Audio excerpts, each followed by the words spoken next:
far in this series, we've now covered the use of all 7 diatonic triads. We've talked about the use of dominant 7th chords, of chords in first and second inversion, of secondary dominant 7th chords, and the use of the Alberti bass in the left hand. In this video, I'm going to talk about the use of passing notes. So what are passing notes? Well, first of all, they are non-chord notes. They don't belong to the chord, and they pass in between 2 chord notes, which are a third apart. So at the beginning of the video, I played the first part of Hickory Dickory Dock. I started off with a C chord, and the melody notes were E, F, G. Now, the E and the G belong to the C chord, so they are called chord notes. The F is a non-chord note, it's not in the C chord, and it passes in between the 2 chord notes. On the next G, I played a G chord, and the melody was G, A, B. So once again, we have 2 of the notes, G and B are chord notes, they're a third apart, and the A is a passing note which moves in between them.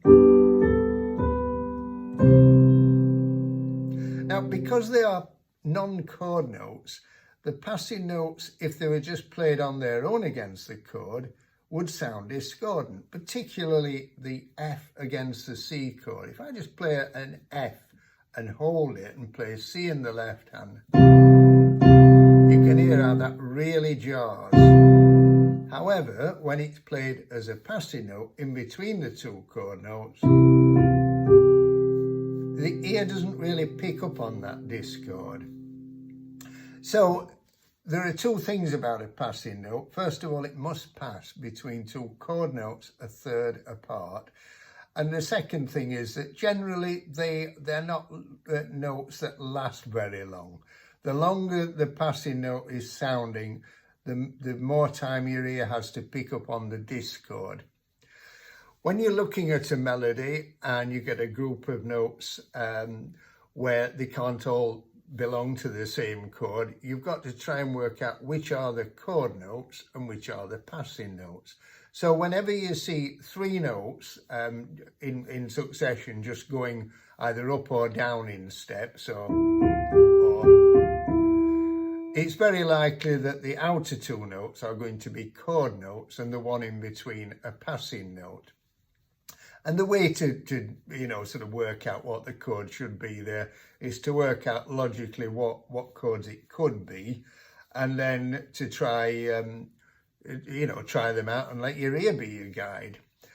If a melody note leaps, that means moves by an interval greater than 1 step away, then it's almost certain that both of those notes are going to be chord notes. So that helps to sort of limit your choices. For instance, if you had a melody in the key of C where the note G went to the note B, then you can be fairly certain that they are both chord notes, and that would give you the option of chord 5 or chord 3.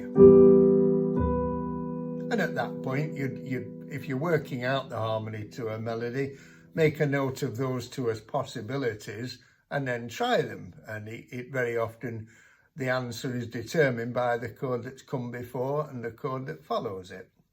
Okay, hope you found that useful. If you did, please give it a thumbs up and subscribe. See you in the next video. Thank you.